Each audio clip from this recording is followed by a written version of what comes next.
Good afternoon, नमस्कार, जय हिंद, राम राम सभी बच्चों को। कैसे हैं आप सभी? उम्मीद करता हूं अच्छे होंगे, स्वस्थ होंगे, बेहतर होंगे। मैं संदीप सिवाच स्वागत करता हूं आप सभी बच्चों का आज के अपने इस हरियाणा जी के सेशन में। तो जितने भी बच्चे मेरे साथ जुड़ चुके हैं, मेरे को देख पा रहे हैं, उम्मीद करता हूं ऑडियो वीडियो एकदम परफेक्ट होगी, क्लियर होगी, ओके होगी।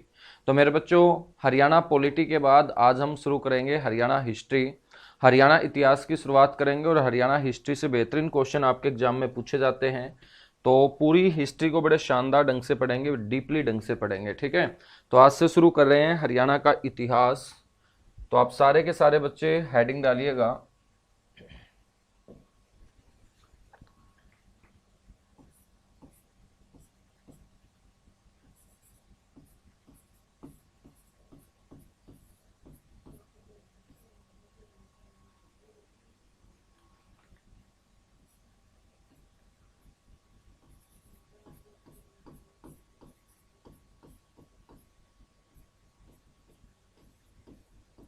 हरियाणा इतिहास। बच्चों, इतिहास आप सभी जानते हैं क्या होता है। इतिहास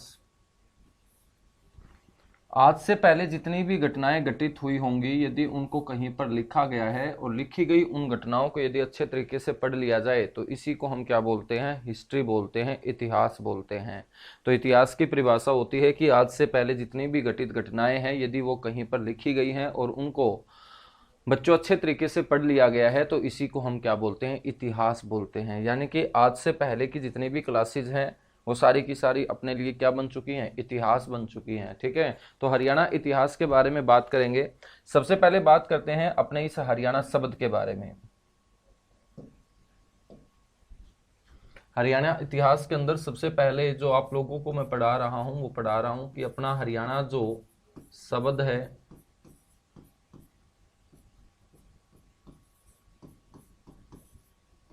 इसका अर्थ क्या है।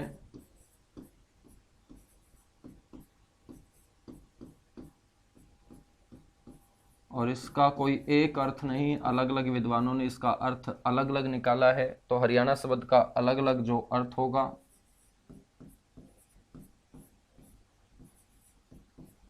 और बात करेंगे हरियाणा क्षेत्र के नामकरण की।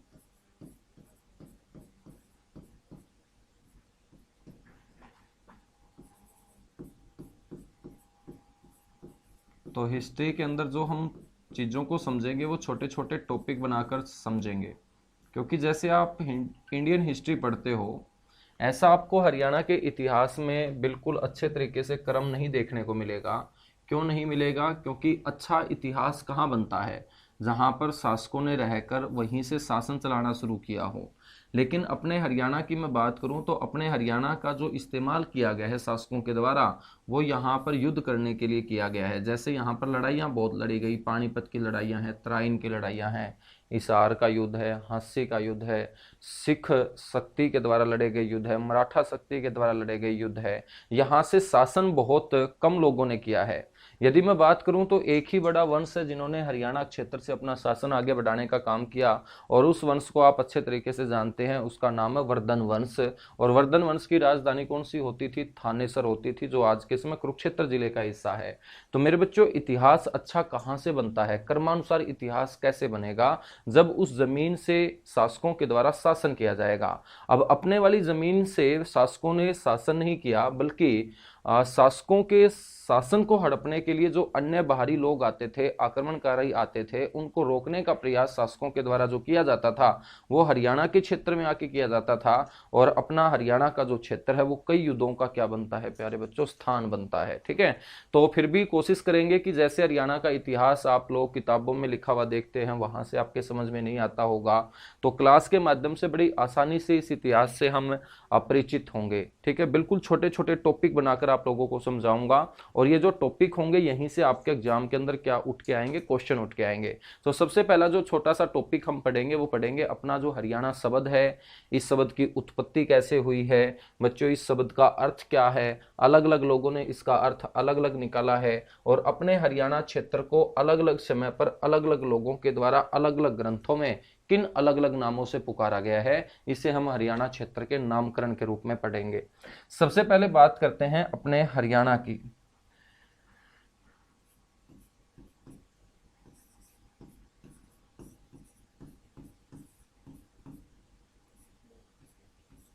सबसे पहले हम बात करते हैं अपने इस हरियाणा की। यदि आपसे कोई पूछ ले कि ये जो हरियाणा शब्द है ये कौन सी भाषा का आप लोगों को नजर आ रहा है, तो मेरे बच्चों आप लोगों को बोलना है कि ये हरियाणा शब्द सर संस्कृत भाषा से लिया गया शब्द है। अधिकतर विद्वानों का जो मानना है वो क्या मानना है कि ये जो हरियाणा शब्द है ये कौन सी भाषा से लिया गया है, सर संस्कृत भाषा से ये शब्द लिया गया है। और संस्कृत भाषा के दो शब्दों से मिलकर ये बना है। ये दो शब्द कौन से हैं, एक शब्द है मेरे बच्चों हरि और एक शब्द है अयाना। संस्कृत भाषा के इन दो शब्दों से मिलकर बना है अपना हरियाणा। ये जो अयाना शब्द संस्कृत भाषा का है इसका वास्तव में अर्थ होता है रहने का स्थान, और जहाँ पर हम रहते हैं उसे हम क्या बोलते हैं, निवास। बच्चों जिन घरों से आप आकर क्लास वगैरह अटेंड करते हो, लाइब्रेरी के अंदर, कोचिंग के अंदर या स्कूलों के अंदर, तो उस घर में आप रहते हैं वो आपके रहने का स्थान है। और आपके रहने का स्थान जिसे आप निवास स्थान बोलते होंगे उसे संस्कृत में क्या कहा जाता है, अयाना ही कहा जाता है। जब अयाना शब्द का अर्थ निवास है तो ये निवास है किसका, आगे वाले शब्द का। और आगे आया हुआ शब्द क्या है, हरि, जो हमें बताता है एक भगवान के बारे में। और ये कौन से भगवान है, ये विष्णु भगवान है। हरि शब्द हमें कौन से भगवान के बारे में बताएगा, विष्णु भगवान के बारे में। आप लोगों ने कहते सुना भी होगा कि पुराने ग्रंथों के अंदर, या बच्चों हम बात करें पुराणों के अंदर, भगवान विष्णु के कुल 108 नाम हैं। इन्हीं 108 नाम में से एक नाम है विष्णु भगवान का हरि, जो अपने शब्द के आगे जोड़ा गया और जोड़ते ही ये शब्द बन जाता है हरियाणा। और इस शब्द का अर्थ निकल के आएगा विष्णु का निवास। ये जो प्राचीन पुराणों और ग्रंथों में भगवान विष्णु के कुल 108 नाम है, इन 108 नामों में मैं बात करूं तो भगवान विष्णु को केशव कहा जाता है, साक्षी कहा जाता है, परमात्मा कहा जाता है, भूतात्मा कहा जाता है, समात्मा कहा जाता है, परमात्मा कहा जाता है, विक्रम कहा जाता है, पुरुष कहा जाता है, बच्चों गरुड़ ध्वज कहा जाता है, विष्णु कहा जाता है, हरि कहा जाता है। इस प्रकार से कुल 108 नाम, और उन्हीं 108 नाम में से भगवान विष्णु का एक नाम लिया गया हरि, जो इस शब्द के आगे जोड़ा गया। और शब्द के आगे जुड़ते ही बच्चों आपसे कोई पूछ ले कि इस हरियाणा शब्द का अर्थ क्या होगा, तो आप लोगों को बोलना है कि इस शब्द का अर्थ होगा सर विष्णु का निवास। यदि बच्चों विष्णु का निवास आप पढ़ के जाते हो, आपको ऑप्शन में विष्णु का निवास ना मिले, तो विष्णु को हम किसकी कैटेगरी में काउंट करते हैं, सर भगवान की कैटेगरी में काउंट करते हैं। तो जब विष्णु का निवास ऑप्शन में नहीं होगा तो मेरे बच्चों इसका अर्थ हो जाएगा भगवान का निवास। क्या हो जाएगा, भगवान का निवास। भगवान विष्णु जो अवतार माने जाते हैं, भगवान विष्णु जो अवतार माने जाते हैं,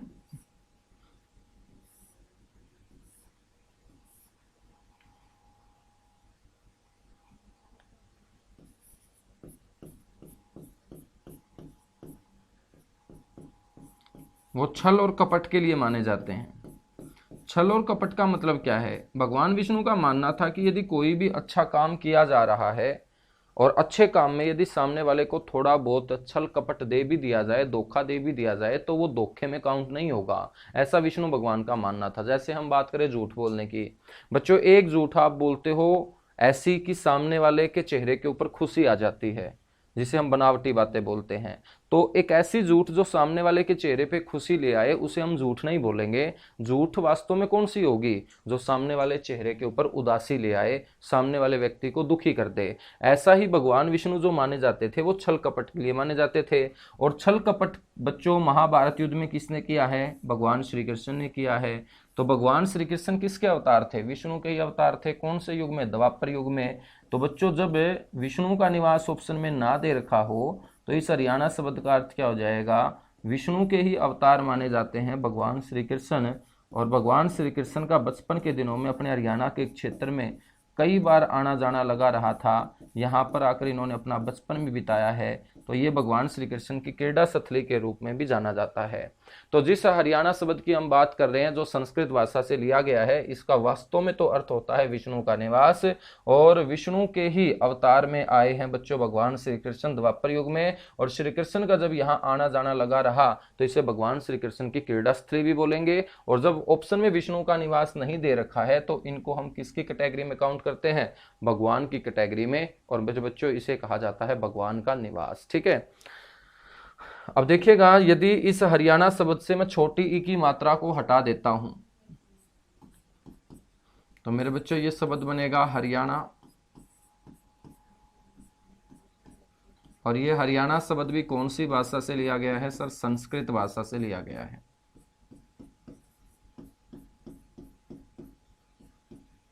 यह हरियाणा शब्द भी कौन सी भाषा से लिया गया है? संस्कृत भाषा से लिया गया।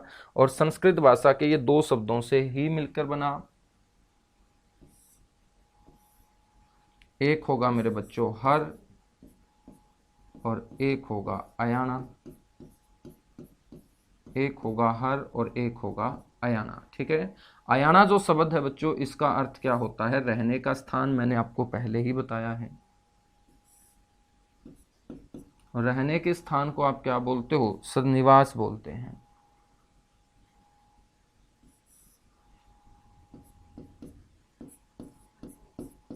क्या बोलते हो मेरे बच्चों?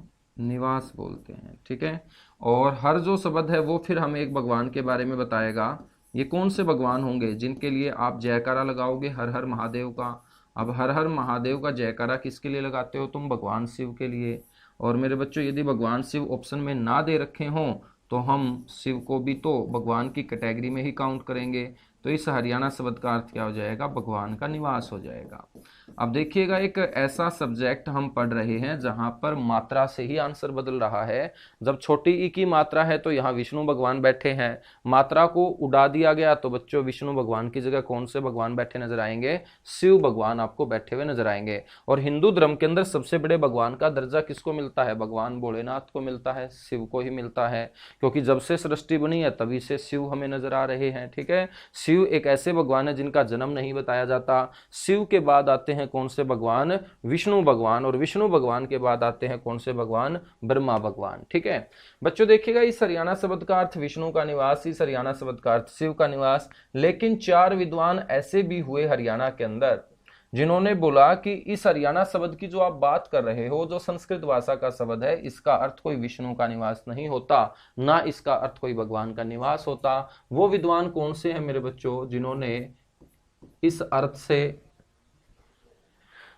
अपने आप को सहमत नहीं किया, यानी कि लोगों के साथ उनकी राय नहीं मिली, उन्होंने अपनी अलग ही राय दी? वो विद्वान है एक तो मुन्नीलाल,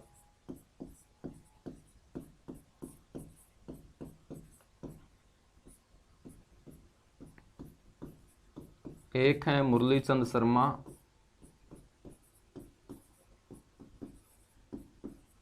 मुन्नीलाल मुरलीचंद शर्मा। एक विद्वान है सुखदेव सिंह छिब।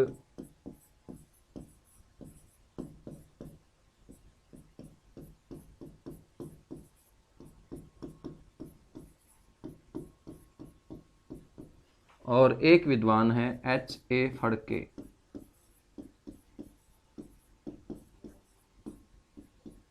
इन 4 विद्वानों ने बोला कि जिस हरियाणा शब्द की तुम बात करते हो,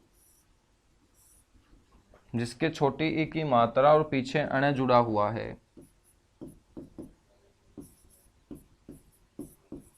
यह संस्कृत भाषा का शब्द है। और संस्कृत भाषा के 2 ही शब्दों से ये मिलकर बना है, जैसा आप लोग बता रहे हो। और ये संस्कृत भाषा के 2 शब्द कौन से हैं मेरे बच्चों? हरि प्लस अयाना।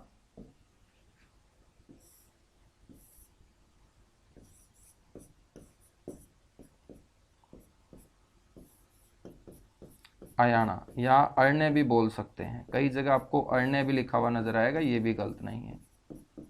लेकिन इन 4 विद्वानों ने बोला कि जिस अयाना शब्द का अर्थ आप निवास बताते हो, वो सिर्फ इसका अर्थ निवास नहीं होता।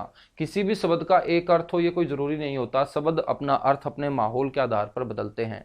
जैसे जैसे माहौल बदलता जाएगा शब्द अपना अर्थ भी बच्चों बदलता जाएगा। ठीक है। इन्होंने बोला कि जब जगह छोटी होगी तो इस अयाना शब्द का अर्थ आप निवास बोल सकते हो, लेकिन जब जगह बड़ी होगी तो इसका अर्थ कोई निवास नहीं होता, क्योंकि बहुत बड़ी जब जगह हो जाएगी तो उसका अर्थ क्या हो जाएगा? जंगल हो जाएगा। और इस हरियाणा वाले क्षेत्र के ऊपर प्राचीन समय में बहुत सारे जंगल रहे हैं।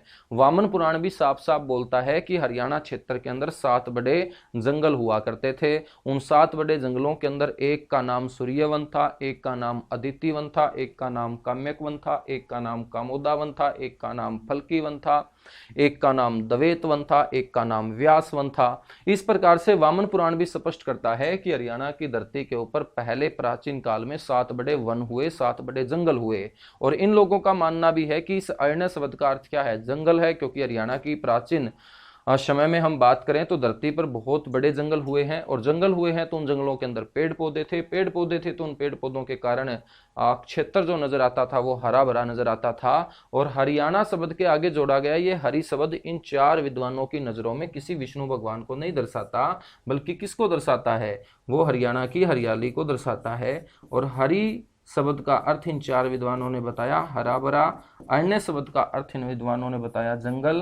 तो मेरे बच्चों, इन चार विद्वानों के अनुसार आपसे कोई पूछ ले कि संस्कृत भाषा का ये हरियाणा शब्द है, इसका वास्तव में अर्थ क्या होता है, तो तुम क्या बोलोगे? हरा भरा जंगल होता है। क्या होता है? हरा भरा जंगल होता है। यहां तक बातें समझ में आई है ना? बिल्कुल आराम से पढ़ेंगे हिस्ट्री को, क्योंकि हिस्ट्री एक ऐसा सेक्शन है कि जब भी आप हरियाणा जी के कितने भी साल तक पढ़ते रहो और आप लोगों की अच्छे से प्रिपेयर हो जाएगी, और फिर भी एग्जाम में यदि आप कोई क्वेश्चन गलत करके आओगे ना बच्चों लंबे समय तक हरियाणा जी के पढ़ने के बाद, तो वो क्वेश्चन आपका हरियाणा हिस्ट्री से गलत होगा। क्यों होगा? क्योंकि हरियाणा की हिस्ट्री जैसे किताबों में लिखी गई है ना, ऐसे क्वेश्चन आपसे एग्जाम में नहीं पूछे जाते हैं, अच्छे लेवल के क्वेश्चन आपसे पूछे जाते हैं। और कोई भी बच्चा जो हरियाणा जीके की लंबे समय से तैयारी कर रहा है, तो हिस्ट्री सेक्शन में आपको बहुत अच्छे से क्या करना पड़ेगा? स्कोर करना पड़ेगा, है ना। हिस्ट्री सेक्शन को बड़े आराम से समझेंगे, कोई जल्दबाजी नहीं है।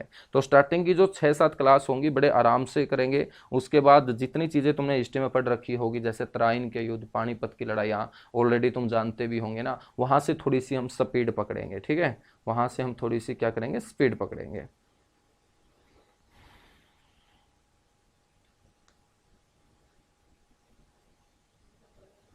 चलेगा, आगे बढ़ेंगे फिर।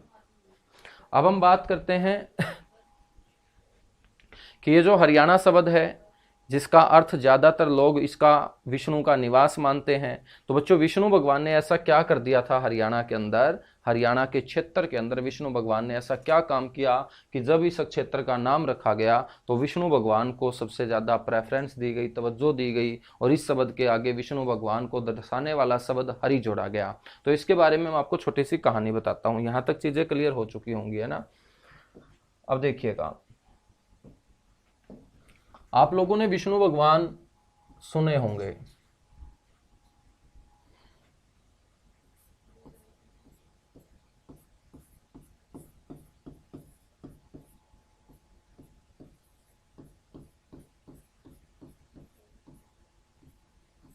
ठीक है मेरे बच्चों।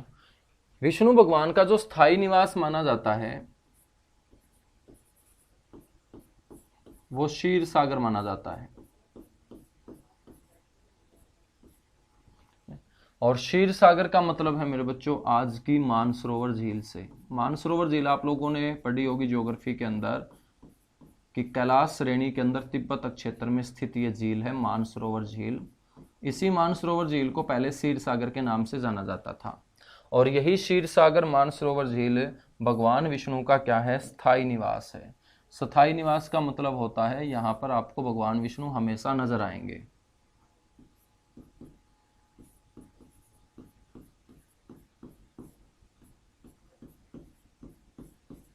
बच्चों इसका जो निर्माण हुआ था वो गंगा के तेज वेग से हुआ था। क्षीर सागर का निर्माण आपसे कोई पूछ ले कि कैसे हुआ था,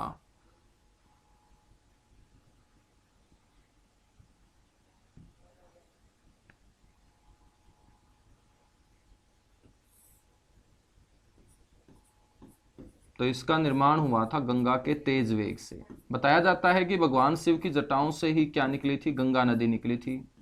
और जब गंगा निकली थी तो गंगा की जो जल की स्पीड थी वो बहुत ज़्यादा तेज थी, और गंगा के इसी तेज वेग के कारण वहीं पर कैलाश रेंज के अंदर एक बहुत बड़ा सागर का निर्माण हुआ, गड्ढे का निर्माण हुआ, जिसमें पानी भर जाता है। उसी गड्ढे को हम क्षीर सागर बोलते हैं, और यही क्षीर सागर आज का मानसरोवर झील है, जो भगवान विष्णु का क्या माना जाता है? स्थायी निवास माना जाता है।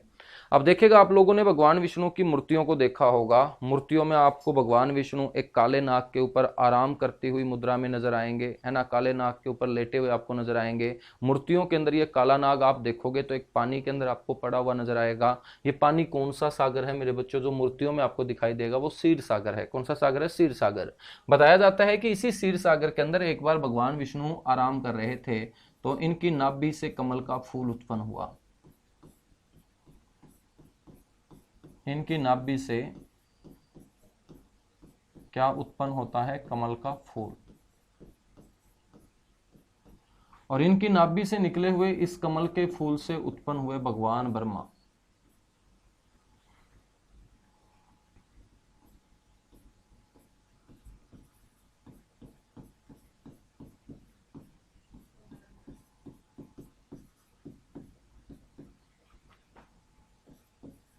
कौन उत्पन्न हुए? भगवान ब्रह्मा की उत्पत्ति हुई बच्चों। ठीक है, तो भगवान ब्रह्मा की उत्पत्ति किससे हुई है? कमल के फूल से। इसीलिए तो तुमने जब भी भगवान ब्रह्मा की फोटो देखी होगी, भगवान ब्रह्मा आपको कमल के फूल के ऊपर ही बैठे हुए नजर आएंगे मूर्तियों में हमेशा। वो कमल के फूल पे ही क्यों बैठे हैं? क्योंकि उसी कमल के फूल से निकले हैं कौन? भगवान ब्रह्मा। ये कमल का फूल निकला है किससे? नाभि से। नाभि किसकी है? विष्णु भगवान की। जब वो आराम कर रहे थे कौन से सागर के अंदर? क्षीर सागर के अंदर। जब भगवान ब्रह्मा की उत्पत्ति होती है और इस बात का पता चलता है विष्णु भगवान को कि उनके शरीर के किसी एक अंग से निकले हुए कमल के फूल से भगवान ब्रह्मा की उत्पत्ति हुई, तो वो भगवान ब्रह्मा को अपने पास बुलाते हैं और बोलते हैं कि आपका जो जन्म है वो मेरे शरीर से निकले हुए कमल के फूल से हुआ है, तो मैं आपकी क्या लेना चाहता हूं? परीक्षा लेना चाहता हूं। यदि आप उस परीक्षा में सफल हो जाओगे तो उसके बाद मैं आपको एक बहुत बड़ी जिम्मेदारी दूंगा, और मेरे को पूरा यकीन है, भरोसा है, विश्वास है कि इतनी बड़ी जिम्मेदारी जो मैं दूंगा उसको सिर्फ आप ही अच्छे तरीके से निभा सकते हो। तो भगवान ब्रह्मा की परीक्षा ले ली जाती है विष्णु भगवान के द्वारा और इनको तपस्या करने के लिए भेज दिया जाता है। जिस जगह के ऊपर बैठकर मेरे बच्चों भगवान ब्रह्मा ने क्या की थी? तपस्या की थी, उसी जगह को बाद में आर्यवंशी कुरुओं ने शिवम अपने हाथों से खोदकर उसमें पानी भर दिया, और पानी से भरा हुआ वो सरोवर आज क्या कहलाता है? ब्रह्म सरोवर। ये जो ब्रह्म सरोवर है मेरे बच्चों, ये कहाँ है? कुरुक्षेत्र के अंदर। और कुरुक्षेत्र के अंदर बना हुआ ये बहुत बड़ा कृत्रिम सरोवर है। इसके आगे आर्यवंशी कुरुओं ने ये ब्रह्म शब्द क्यों जोड़ा? क्योंकि आर्यवंशी कुरुओं का मानना था कि जिस जमीन को हम खोद रहे हैं, इस जमीन के ऊपर बैठकर ही भगवान ब्रह्मा ने विष्णु भगवान के कहने पर क्या की थी? तपस्या की थी। और मेरे बच्चों जब आर्यवंशी कुरुओं को इस बात का पता चलता है और इस सरोवर का वो निर्माण करते हैं, तो इस सरोवर का नाम वो क्या रख देते हैं? ब्रह्म सरोवर रख देते हैं। ब्रह्म सरोवर कौन से भगवान को समर्पित है? ब्रह्मा भगवान को समर्पित है। क्यों समर्पित है? क्योंकि यहीं पर बैठकर भगवान ब्रह्मा ने विष्णु भगवान के कहने पर क्या की थी? तपस्या की थी। मेरे बच्चों जब अपनी तपस्या में ये सफल हो जाते हैं तो विष्णु भगवान के पास आते हैं और विष्णु भगवान इनको फिर एक बहुत बड़ी जिम्मेदारी देते हैं। वो बहुत बड़ी जिम्मेदारी थी पूरी की पूरी सृष्टि की रचना करने की। और पूरी की पूरी सृष्टि को आप क्या पढ़ते हो? ब्रह्मांड पढ़ते हो, यूनिवर्स पढ़ते हो, कॉस्मोस पढ़ते हो। बच्चों ज्योग्राफर जो बताते हैं ना, ज्योग्राफर जो बताते हैं वो ये बताते हैं कि ब्रह्मांड की उत्पत्ति जो हुई है वो बिग बैंग थ्योरी से हुई है, महाविस्फोट सिद्धांत से हुई है। और ये बिग बैंग थ्योरी देने वाले जो आपके साइंटिस्ट थे वो जॉर्ज एब लेमेंटियर थे, लेकिन इस थ्योरी की व्याख्या जो की थी वो रॉबर्ट वेगनर नाम के एक ज्योग्राफर ने, साइंटिस्ट ने की थी। लेकिन जो प्राचीन पुराण और ग्रंथ है वो क्या बताते हैं? प्राचीन पुराण और ग्रंथ बताते हैं कि ब्रह्मांड की जो रचना है ना वो भगवान ब्रह्मा ने ही की थी। और किसके कहने पर? विष्णु भगवान के कहने पर। और ये जो पूरी की पूरी सृष्टि की रचना की गई है, ब्रह्मांड की रचना की गई है, ये कहीं बाहर से नहीं की गई, ये हरियाणा के कुरुक्षेत्र से ही की गई है। तो हरियाणा के कुरुक्षेत्र से ही भगवान ब्रह्मा ने पूरी सृष्टि को रचा। किसके कहने पर? विष्णु भगवान के कहने पर। इसीलिए बच्चों ब्रह्मांड शब्द के आगे जो ये ब्रह्मा जोड़ा गया है ना, ये हमें किसके बारे में बताता है? भगवान ब्रह्मा के बारे में ही बताता है। इसीलिए तो ब्रह्मांड के आगे ब्रह्मा शब्द आया, ब्रह्म सरोवर के आगे ब्रह्म शब्द आया, और दोनों के दोनों ये आगे जोड़े गए शब्द भगवान ब्रह्मा से ही संबंधित है। और विष्णु भगवान के कहने पर ये पूरा का पूरा जो सिनेरियो भगवान ब्रह्मा ने प्यारे बच्चों रचा, वो हरियाणा की धरती से रचा। तो इस पूरे के पूरे सिनेरियो के पीछे हाथ किसका है? विष्णु भगवान का। और ये सारा का सारा सिनेरियो कहां से रचा गया है? हरियाणा की धरती से। हरियाणा में कहां से रचा गया? कुरुक्षेत्र से, जैसा ग्रंथ और पुराण बताते हैं। इसीलिए बच्चों जिस व्यक्ति ने ये हरियाणा शब्द बनाया, इस हरियाणा शब्द के आगे किसको जोड़ा है? हरि को जोड़ा है। और हरि कौन है? विष्णु भगवान। क्योंकि प्राचीन पुराण और ग्रंथ साफ साफ बताते हैं कि पूरी सृष्टि की रचना, वेद पुराणों की रचना, आरण्यक की रचना, ये सारी की सारी जो रचनाएं हुई हैं ये हरियाणा की धरती से ही हुई हैं। ठीक है बच्चों, कहां से हुई है? हरियाणा की धरती से ही हुई हैं। देखिएगा 3 भगवानों को हम सबसे बड़ा दर्जा देते हैं अपने हिंदू धर्म के अंदर। ठीक है, सृष्टि के जो उत्पत्तिकर्ता माने जाते हैं जिन्होंने सृष्टि की रचना की वो भगवान ब्रह्मा माने जाते हैं, जो कमल के फूल के ऊपर बैठे हुए आपको नजर आएंगे।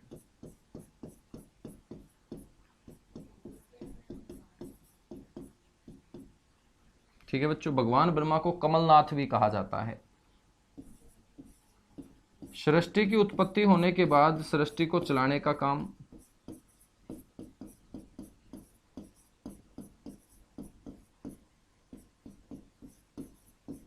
सृष्टि के जो संचालन करता है वो कौन होंगे सर? वो होंगे भगवान विष्णु।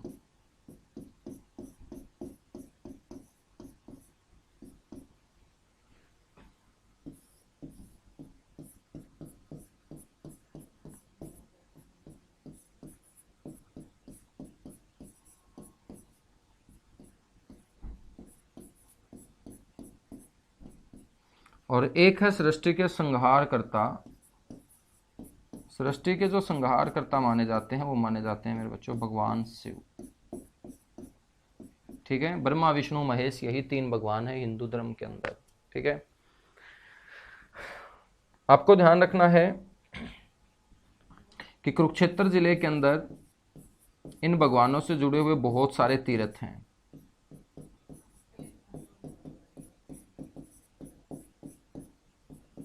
और कुरुक्षेत्र में ही क्यों है? क्योंकि बच्चों कुरुक्षेत्र से ही पूरी की पूरी जो सृष्टि है, वेद पुराण है, आरण्यक है, छंद है, इनकी रचना की गई है। ठीक है, कुरुक्षेत्र के अंदर उन तीर्थों में मैं बात करूं तो एक तीर्थ आपको ध्यान रखना है, कमलनाथ तीर्थ।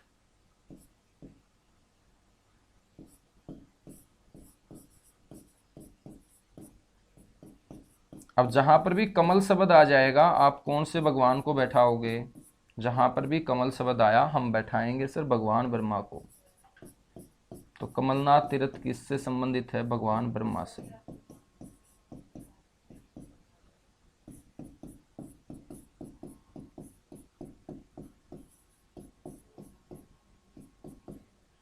ठीक है, नेक्स्ट हम बात करेंगे तो नाभि कमल मंदिर।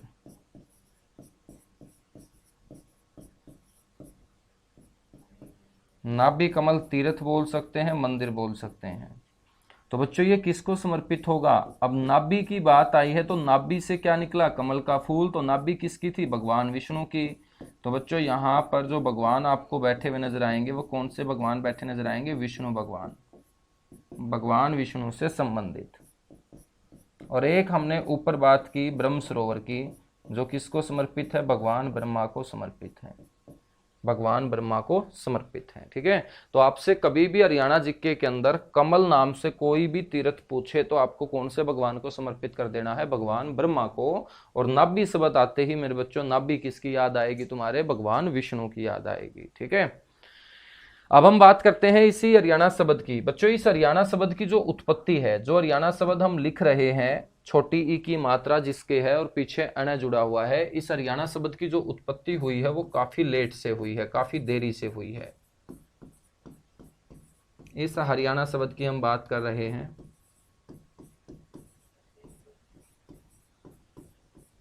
और इस हरियाणा शब्द की जो उत्पत्ति है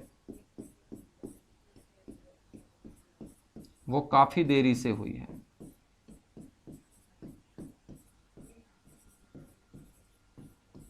और कितनी लेट हुई है यदि आपसे ये भी पूछ ले तो आप बोलेंगे कि इस शब्द की उत्पत्ति हुई है सर 12वीं सदी में। 12वीं सदी से पहले अपने इस क्षेत्र को अलग अलग नामों से पुकारा गया था, उसी के बारे में इसके बाद हम चर्चा करेंगे। तो 12वीं सदी में ही सबसे पहले ये शब्द हमें नजर आएगा जिसके छोटी की मात्रा पीछे अण जुड़ा हुआ है। 12वीं सदी से पहले कोई भी ग्रंथ, कोई भी पुराण आप उठा के देखोगे आपको छोटी ई की मात्रा और पीछे अण जुड़ा हुआ ये हरियाणा शब्द किसी भी किताब के अंदर, किसी भी ग्रंथ के अंदर नजर नहीं आएगा, क्योंकि इस शब्द की उत्पत्ति ही कौन सी सदी में हुई है? 12वीं सदी के अंदर। लेकिन बात करें कि इस हरियाणा शब्द का जो वर्णन किया है वो किसने किया है?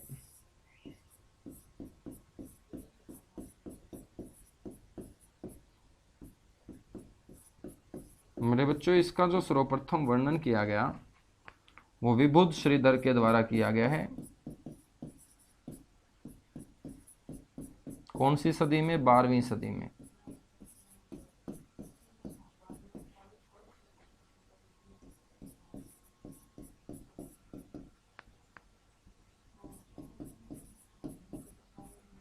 कौन सी सदी के अंदर? 12वीं सदी के अंदर सर इसका वर्णन किया गया है। और वर्णन करने के लिए विबुध श्रीधर ने क्या लिखा था? एक श्लोक लिखा था। उसी श्लोक के माध्यम से मेरे बच्चों सबसे पहले इसका वर्णन किया जाता है। ठीक है, वो श्लोक क्या था? वो श्लोक था हरियाणा देशे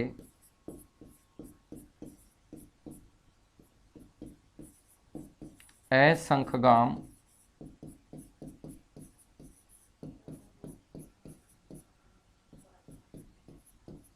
गाम्याम जनी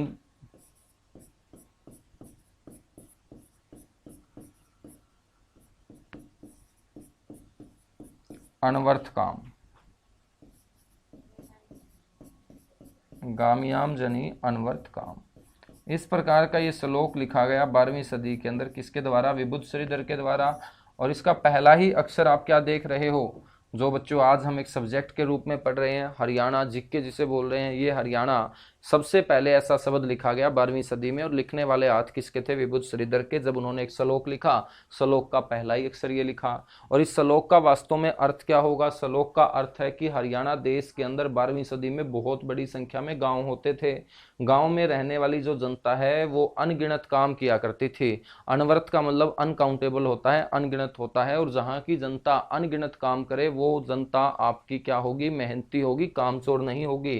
तो 12वीं सदी के अंदर विबुध श्रीधर इस क्षेत्र की प्रशंसा करते हुए लोगों को बताते हैं कि 12वीं सदी के अंदर इस हरियाणा क्षेत्र के अंदर बड़ी संख्या में गांव होते थे। गांव में रहने वाले लोग बड़े मेहनती होते थे। यहाँ के लोगों ने कभी किसी की गुलामी स्वीकार नहीं की। और किसी भी व्यक्ति ने यदि यहाँ के लोगों को जबरन गुलाम बनाने की कोशिश की तो यहाँ के लोगों ने साहस, बहादुर और लड़ाकू प्रवृत्ति का परिचय देते हुए उस सामने वाले दुश्मन का खून बहाने में बिल्कुल भी कोताही नहीं बरती है। उन्होंने बोला कि अकेला मैं ही नहीं हूं जो इस क्षेत्र की प्रशंसा कर रहा हूं, स्वयं इंद्र भगवान भी इस क्षेत्र की क्या कर चुके हैं? प्रशंसा कर चुके हैं। और 12वीं सदी के इस हरियाणा क्षेत्र की जो मैं आपको बात बता रहा हूं, इसका जो शासन चलता था वो दिल्ली से चलता था। तो हरियाणा के ऊपर शासन 12वीं सदी में कहां से चलता था? दिल्ली से चलता था। और मेरे बच्चों जहां से शासन चलता है उसे हम कैपिटल बोलते हैं, राजधानी बोलते हैं। तो विबुध श्रीधर ने ही बताया था सबसे पहले कि 12वीं सदी के अंदर हरियाणा की राजधानी कौन सी होती थी? दिल्ली होती थी। तो विबुध श्रीधर इसी ने बताया कि 12वीं सदी में हरियाणा का शासन कहां से चलता था? जहां से शासन चलेगा वो राजधानी होती है।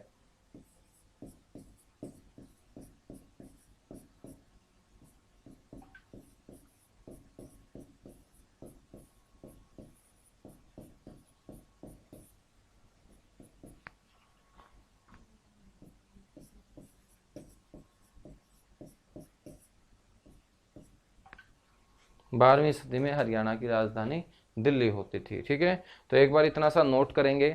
अब 12वीं सदी में ये हरियाणा शब्द निकल के आता है। तो 12वीं सदी से पहले फिर हमारे क्षेत्र को किस नाम से पुकारा जाता था, इसी के बारे में हम बच्चों क्या करेंगे? चर्चा करेंगे। तो जल्दी से एक बार इसको नोट कीजिएगा, उसके बाद आगे बढ़ेंगे।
चलेगा, नोट कर चुके होंगे आप लोग सारे के सारे।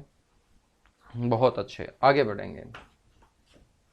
अब देखिएगा, इस हरियाणा शब्द के बारे में हम बात कर रहे हैं, उसके बाद हम बात करेंगे अपनी जो हरियाणा क्षेत्र की पहचान है वो 12वीं सदी से पहले किस किस नाम से जानी जाती थी। अब 12वीं सदी में हरियाणा शब्द आया है, तो उससे पहले भी तो इसको किसी ना किसी नाम से जाना जाता था ना।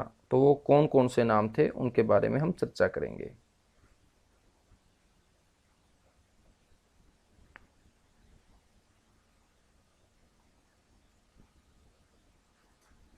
चलेगा। मेरे बच्चों, हम बात करें तो जो ये हरियाणा शब्द है, इसका सबसे पहले, इस हरियाणा क्षेत्र का जो सबसे पहले हमें वर्णन मिलता है वो कहाँ मिलता है?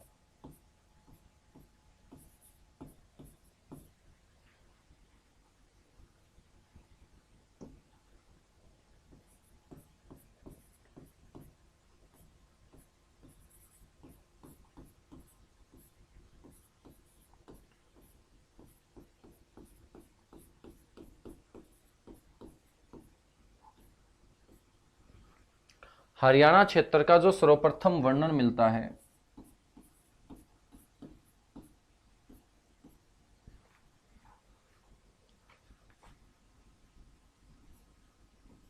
मेरे बच्चों, वो ऋग्वेद में मिलता है।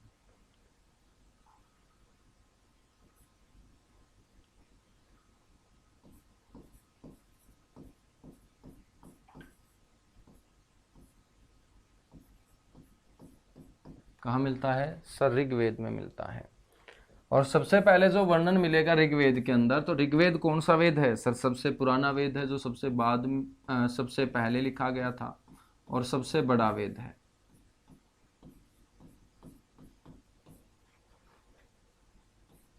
तो सबसे प्राचीन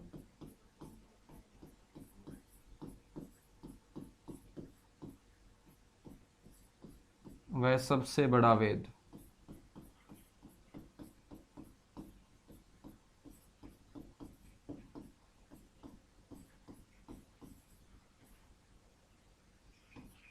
ठीक है, तो सबसे प्राचीन और सबसे बड़ा वेद ऋग्वेद में मिलता है।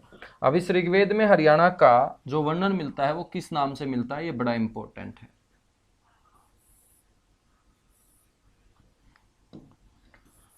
आपसे पूछा जाएगा कि ऋग्वेद के अंदर वर्णन तो मिलता है, लेकिन किस नाम से मिलता है, तो आप बोलेंगे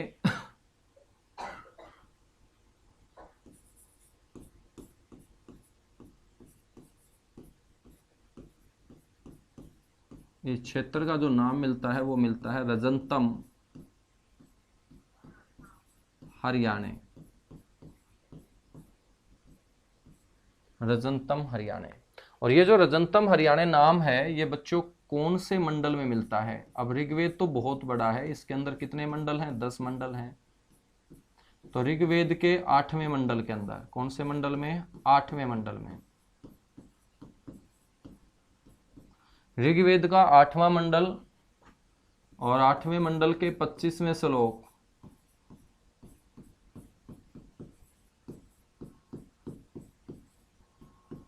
और 25वें श्लोक की ऋचा संख्या नंबर 22।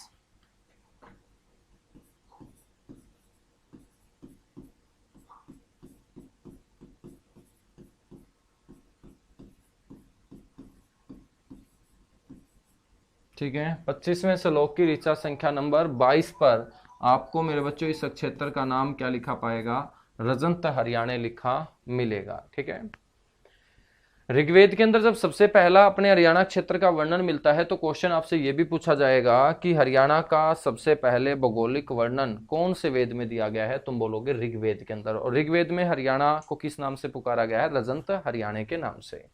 ऋग्वेद के बाद हम बात करेंगे अगले वेद की, और अगला वेद है आपका जो सबसे बाद में लिखा गया।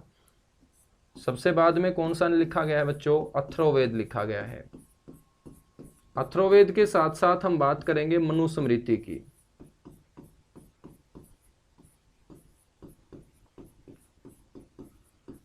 अथर्ववेद और मनुस्मृति। बच्चों, अथर्ववेद और मनुस्मृति जो है, इनके अनुसार हरियाणा का जो अस्तित्व है, इन दोनों के दोनों प्रसिद्ध ग्रंथों के अनुसार, जिसमें एक अथर्ववेद जो सबसे बाद में लिखा गया है, एक मनुस्मृति जिसकी रचना स्वयं मनु भगवान ने की है, इनके अनुसार हरियाणा का जो अस्तित्व है वो देवताओं से जुड़ा हुआ है।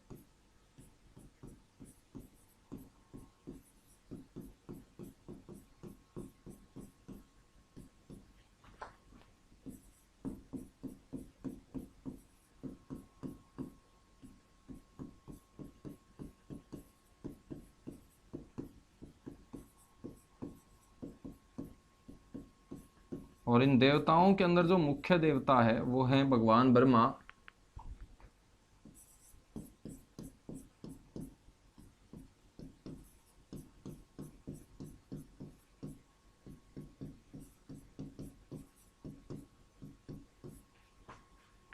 ठीक है, और भगवान ब्रह्मा से अस्तित्व जुड़े होने के कारण ही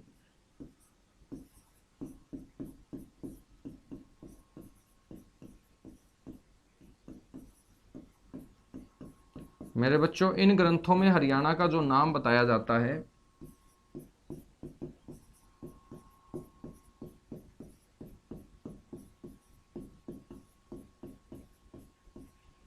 वो बताया जाता है ब्रह्म।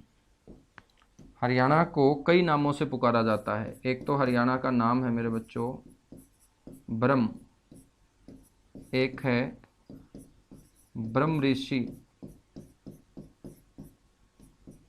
एक है ब्रह्मा की उत्तर वेदी,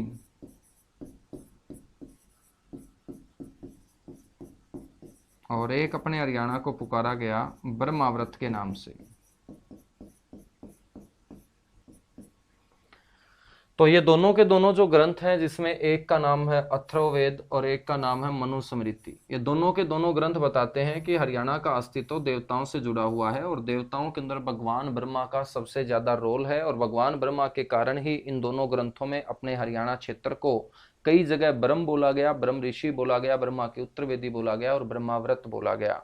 ये जो ब्रह्माव्रत क्षेत्र है अथर्ववेद के अंदर इसकी पहचान भी दी गई कि ये जो ब्रह्माव्रत नाम का क्षेत्र है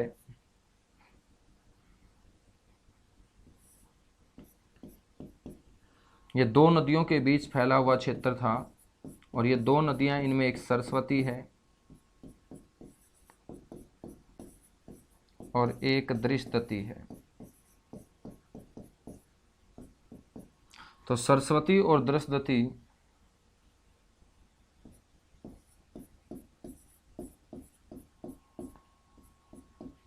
नदियों के बीच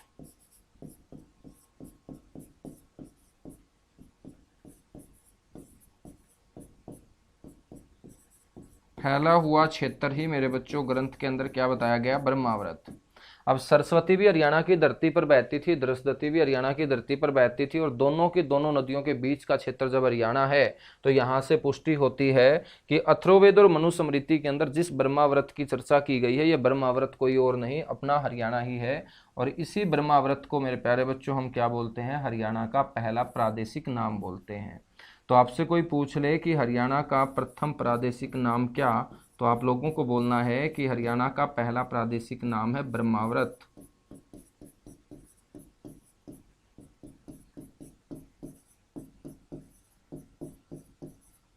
हरियाणा का प्रथम प्रादेशिक नाम मेरे बच्चों क्या है, ब्रह्माव्रत है। और ब्रह्माव्रत कौन सी दो नदियों के बीच फैला हुआ था, सरस्वती और दृष्टि नदियों के बीच फैला हुआ था। इस बात की पुष्टि कौन करता है, अथर्ववेद और मनुस्मृति करती है। मनुस्मृति की जो रचना है वो किसके द्वारा की गई, मेरे बच्चों ध्यान रखेंगे, रचना शिवम मनु भगवान के द्वारा की गई है। ये पेपर में आपसे क्वेश्चन पूछा जा चुका है।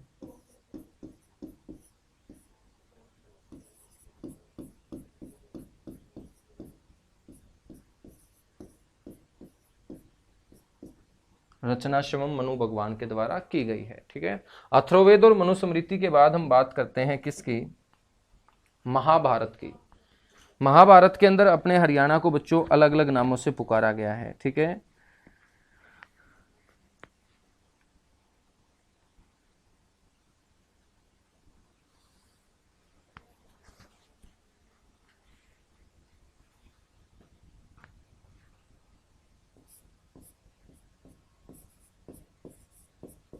अब बात करते हैं महाभारत काल की।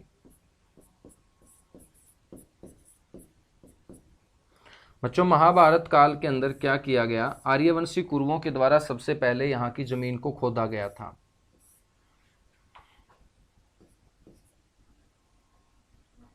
महाभारत काल के अंदर क्या हुआ था, आर्यवंशी जो कुरु थे, कुरु एक वंश है और कुरु वंश से आने वाले लोगों को हम कौरव बोलेंगे। आर्यवंशी कुरुओं द्वारा कृषि के उद्देश्य से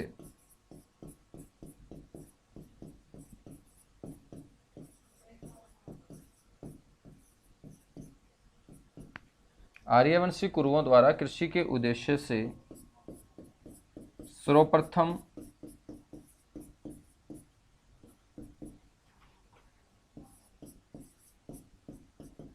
यहाँ के क्षेत्र को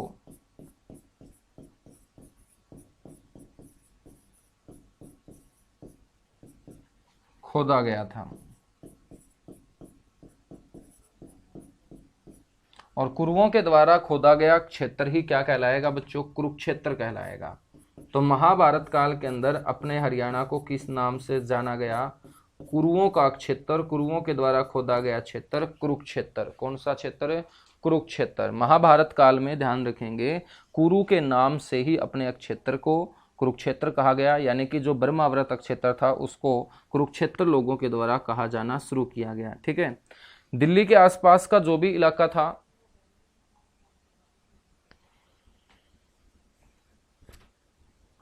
दिल्ली के आसपास का जो भी इलाका था बच्चों, उसे खांडोप्रस्थ के नाम से जाना गया। इसी कुरुक्षेत्र के दो भाग थे।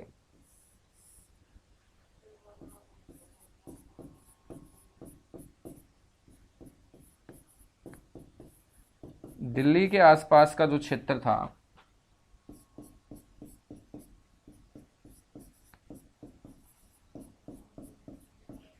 इसे किस नाम से जाना गया? खांडोप्रस्थ। ये खांडोप्रस्थ जो है ये बच्चों पांडवों की राजधानी होती थी और भगवान इंद्र के द्वारा इसे बसाया गया था। तो खांडोप्रस्थ को क्या बोलते हैं? इंद्रप्रस्थ। और यही इंद्रप्रस्थ आज की क्या है? अपनी दिल्ली है। ठीक है। और बाकी बचा हुआ जो क्षेत्र था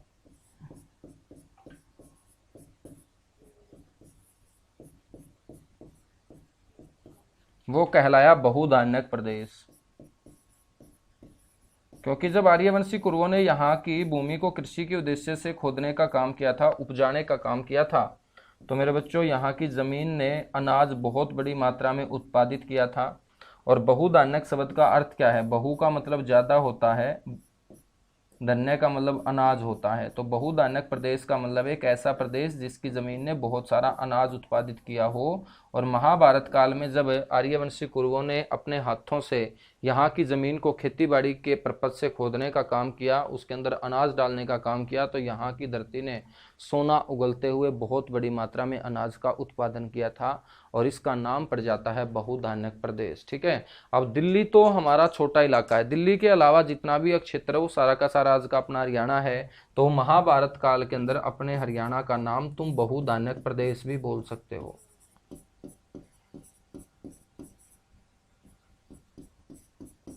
क्या बोल सकते हो? बहुधान्यक प्रदेश भी बोल सकते हो। ठीक है बच्चों, नोट करके आपको एक बात और ध्यान रखनी है कि आर्यवंशी कुरुओं के द्वारा जो भूमि उपजाई गई थी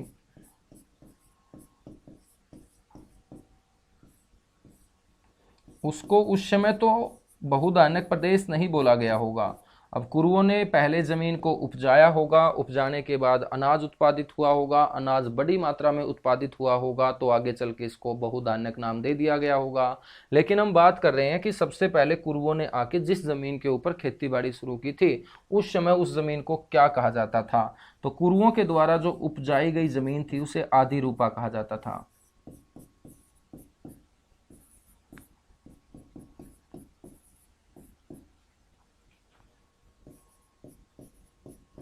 कुरुओं के द्वारा उपजाई गई जमीन को किस नाम से जाना जाता था सर?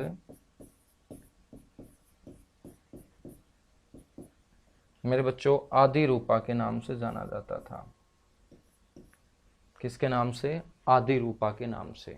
तो ये आपको ध्यान रखना है। ठीक है। तो जल्दी से नोट कीजिएगा, ये महाभारत काल की हम बात कर रहे हैं। फिर महाभारत नामक जो ग्रंथ है उसके अंदर भी अपने हरियाणा को अलग नाम दिया गया है, उसके बारे में भी बात करेंगे। तो ये जितनी भी बातें लिखवा रहा हूँ आपके एग्जाम के अंदर क्वेश्चन के रूप में आएगी, सेम डिट्टो छपी आएंगी और आप लोगों को साथ के साथ इनको प्रिपेयर करना है, रिवाइज करना है, तैयार करना है। ठीक है। जैसे नोट्स मैं बोर्ड के ऊपर बना रहा हूँ सेम डिट्टो मेरे को फॉलो करते हुए आप लोग ऐसे ही क्या बनाएंगे? नोट्स बनाएंगे। तुम सारे के सारे बच्चे मेरे से टेलीग्राम पे भी जुड़ सकते हो। मेरा टेलीग्राम चैनल है जीके बाय संदीप सिवाच।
चलेगा बच्चों, नोट कर चुके होंगे आप लोग, है ना।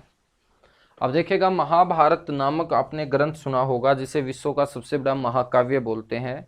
ये महाभारत युद्ध जितने दिन चला था उतने ही चैप्टर महाभारत ग्रंथ के अंदर है, और महाभारत का युद्ध चला था बच्चों 18 दिन। तो 18 दिन का वर्णन 18 चैप्टर में किया गया, और उन चैप्टर को, उन अध्याय को हम क्या बोलते हैं, पर्व बोलते हैं। और महाभारत के ये जो 18 पर्व मैं बता रहा हूं, इन 18 पर्वों के अंदर एक पर्व आपका लिया गया है सभा पर्व से, जिसका नाम है नकुल दिग्विजय। क्या है? नकुल दिग्विजय। तो ध्यान रखेंगे, आगे हम बात करेंगे नकुल दिग्विजय नामक ग्रंथ की। और इस नकुल दिग्विजय नामक ग्रंथ के अंदर अपने हरियाणा को क्या नाम दिया गया है उसकी चर्चा करेंगे।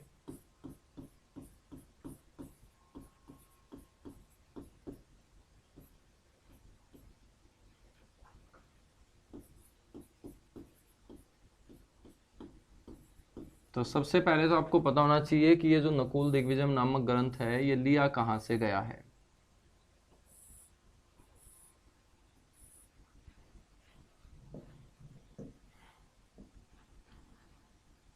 बच्चों, ये लिया गया है महाभारत ग्रंथ के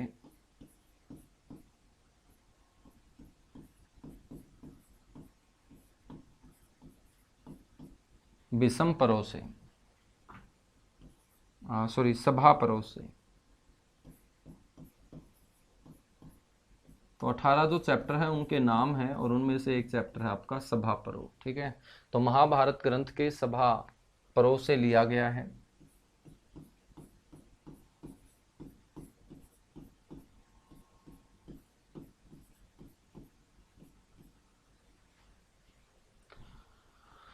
बच्चों, ये जो ग्रंथ है ये किसके बारे में बताता है?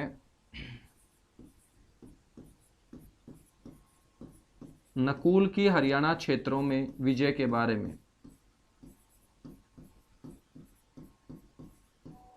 पांडवों के अंदर आपने सुना होगा एक नकुल पांडव थे, तो इन्होंने हरियाणा के क्षेत्र में युद्ध लड़े थे, और नकुल की हरियाणा क्षेत्रों में जो जीत हुई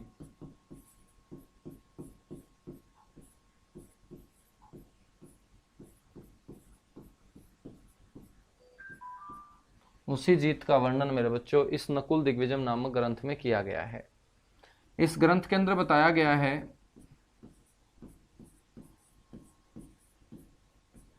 कि नकुल का सामना जो सबसे पहले हरियाणा में हुआ था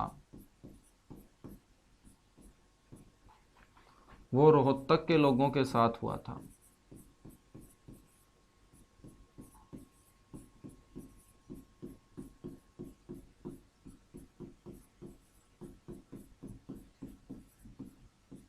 और रोहतक को जीतकर नकुल मेरे बच्चों सिरसा की तरफ बढ़ा था।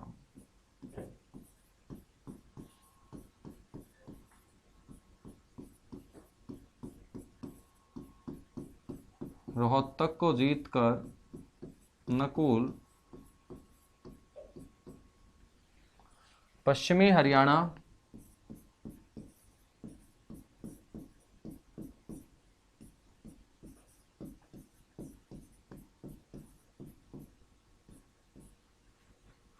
या सिरसा की ओर बढ़ा था।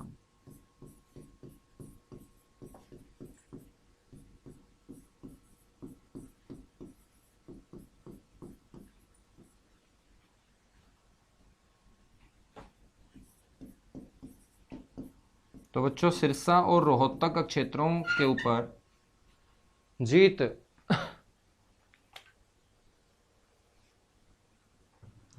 रोहतक और सिरसा क्षेत्रों के ऊपर जीत दर्ज की थी मेरे बच्चों, किसने? नकुल ने। इस बात की पुष्टि कौन सा ग्रंथ करता है? नकुल दिग्विजय नामक ग्रंथ करता है। और इसी नकुल दिग्विजय नामक ग्रंथ के अंदर अपने हरियाणा को किस नाम से पुकारा गया?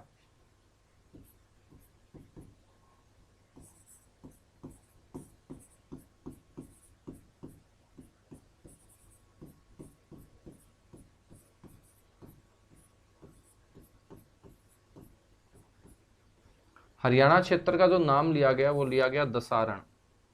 इसी ग्रंथ के अंदर हरियाणा क्षेत्र को किस नाम से पुकारा गया है? दसारण के नाम से।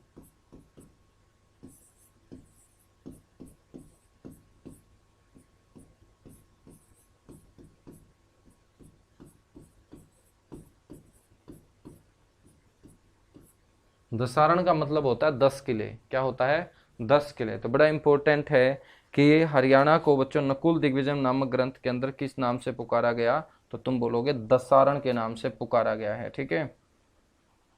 और कुछ विद्वानों का मानना है कि हरियाणा शब्द की जो उत्पत्ति है ना, वो इसी दसारण से आई है।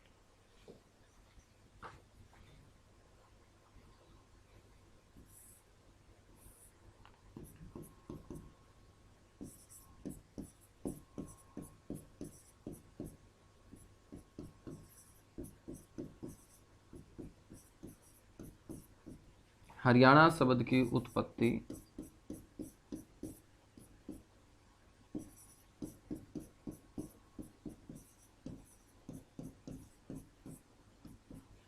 इसी दसारण शब्द से हुई है, ऐसा कुछ विद्वानों का मानना है।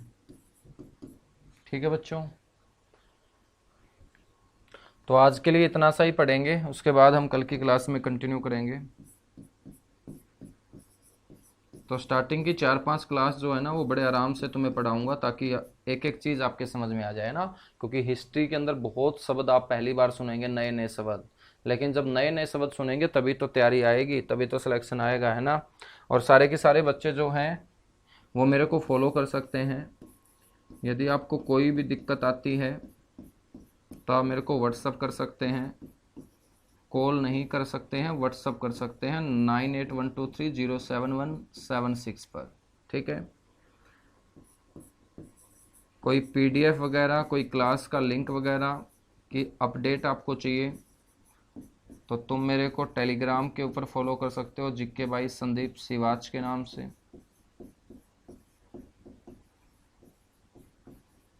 ठीक है। इंस्टाग्राम पर भी आप यदि हैं तो वहाँ पर भी मैं आपको जीके भाई संदीप सिवाच के नाम से ही मिलूँगा। शाम को 9 से 10 बजे अपना एक रिवीजन सेशन होता है यूट्यूब के ऊपर, और यूट्यूब चैनल भी आपको जीके भाई संदीप सिवाच के नाम से मेरा मिलेगा। ठीक है। तो यहाँ पर आप मेरे को फॉलो कर सकते हैं, जो जो चीज़ आप यूज़ करते हैं। कोई भी प्रॉब्लम आती है, कोई भी इश्यू आता है, ठीक है, सिलेबस आपका पेपर से पहले हो जाएगा, बाकी भड़क को छोड़ दीजिएगा ना। ज़्यादा भड़क मत लिया करो, ज़्यादा भड़क मत लिया करो, बस इतनी भड़क ले लिया करो कि जितना करवाता हूँ वो उंगलियों पे छप रहा है या नहीं छप रहा। नहीं छप रहा है तो उसको छापने की कोशिश करो, समझने की कोशिश करो। बाकी ज़िंदगी में भड़क ऐसे ही चलती रहेगी, ज़्यादा भड़क मत लिया करो। ठीक है। Thank you, bye bye.